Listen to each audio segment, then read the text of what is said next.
வணக்கம். அரியலூர் மாவட்ட பொது சுகாதாரத்துறை மற்றும் உணவு பாதுகாப்புத்துறை ஆகியோர் இணைந்து இன்று கோவிந்தபுரம் அரசு மேல்நிலைப் பள்ளியில் போதைப்பொருட்கள் எதிர்ப்பு மற்றும் புகையிலை இல்லா இளைய சமுதாய 3.0 விழிப்புணர்வு நிகழ்ச்சி நடத்தினார்கள். நிகழ்ச்சியில் உணவு பாதுகாப்புத்துறை நியமன அலுவலர் டாக்டர் வெங்கட்ராமன், மாவட்ட சுகாதார அலுவலரின் நேர்முக உதவியாளர் வகில், சுகாதார ஆய்வாளர் அருள் பிரியன், உணவு பாதுகாப்பு அலுவலர் சிவச்சங்கரி, சுகாதார ஆய்வாளர்கள் மற்றும் ஆசிரியைகள் கலந்து கொண்டனர். நிகழ்ச்சிக்கு பள்ளி தலைமை ஆசிரியர் பாண்டியன் அவர்கள் தலைமை வகித்தார். போதை மற்றும் புகையிலை பழக்கங்களினால் ஏற்படும் தீமைகள் குறித்து நியமன அலுவலர் வெங்கட்ராமன் மற்றும் நேர்முக உதவியாளர் வகில் ஆகியோர் மாணவ மாணவிகள் மற்றும் ஆசிரியர்களுக்கு விரிவாக எடுத்து கூறினார். நிகழ்ச்சியின் முடிவில் புகையிலை மற்றும் போதைப்பொருள் விழிப்புணர்வு உறுதிமொழி மேற்கொள்ளப்பட்டது.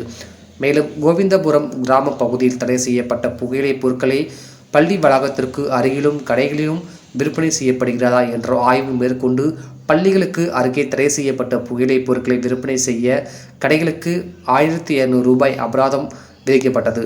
டிஎன் செய்திகளுக்காக அரியலூர் மாவட்ட செய்தியாளர் எஸ்பி ரவிச்சந்திரன்.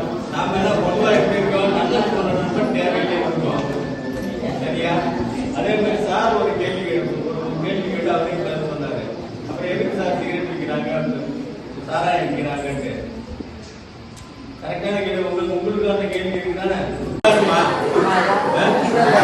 எல்லாரும் நண்பனுக்காக உயிர் கொடுத்தீங்களா? இல்லை, நீ கொடுத்தியா? நீ வந்து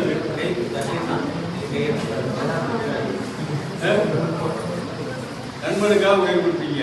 ஆனா ஒரு மிக மோசம், ஒரு துரதிருஷ்டவசமான உண்மை என்னன்னா, இந்த போதை பழக்கமோ பீடி சிகரெட் குடிக்கிற பழக்கமோ எங்க இருந்து ஆரம்பிக்குதுன்னா நண்பர்கள் 100%. புரியுதா? நண்பன் உயிரை